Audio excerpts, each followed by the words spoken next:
Now, in March, when you were testifying before the House, you were asked about sanctuary cities. Cities like San Francisco that defy federal law, and because of their defiance of federal law, Kate Steinle is no longer with us. She was murdered because of the refusal of local officials to recognize federal law.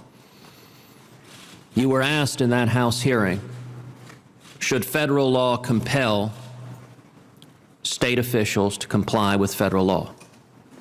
And your answer, and I want to quote verbatim, was thank you, amen, yes. And yet the next day, you issued a statement retracting what you'd said and saying, in fact, although you'd said amen, which is a pretty powerful statement from the heart, you didn't in fact mean that federal law should force local officials to comply with federal laws. I want to ask you, what political officials pressured you to change your statement?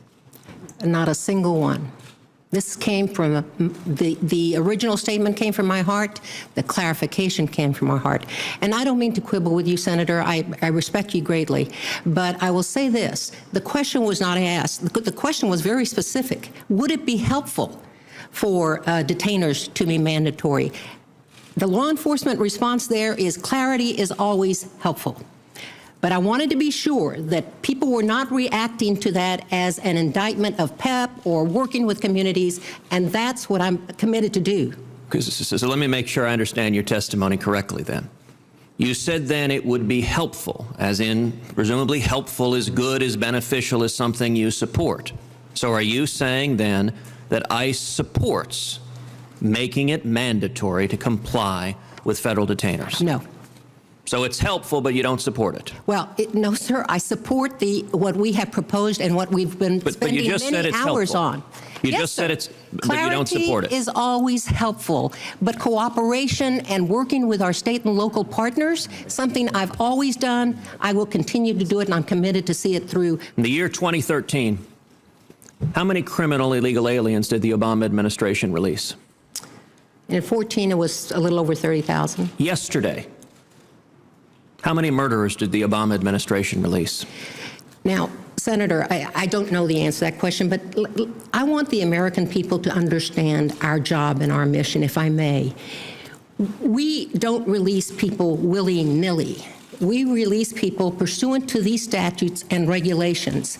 There are only a limited number of crimes that we are required to detain people. It is mandatory. They're spelled out here very clearly, many of them related to drug distribution and conspiracies. I want to note that your testimony here, when I ask you how many criminals ICE released in 2013, you were off by a factor of 3. You said 30,000. The correct answer is 104,000.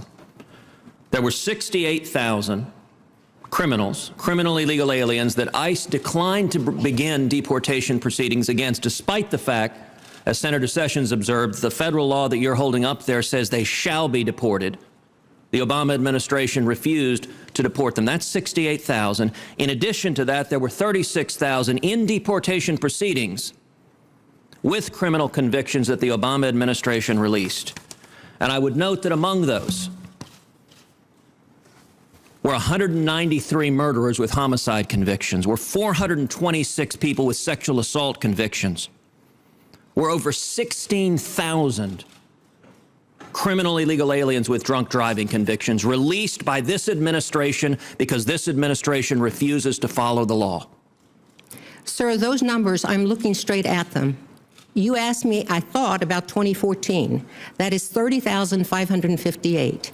And the good news is, at least that went down from 2013, when it was 36,007. But you're omitting the 68,000 criminal illegal aliens that ICE did not begin deportation proceedings against at all. And you got to add both of those together. It's over 100,000.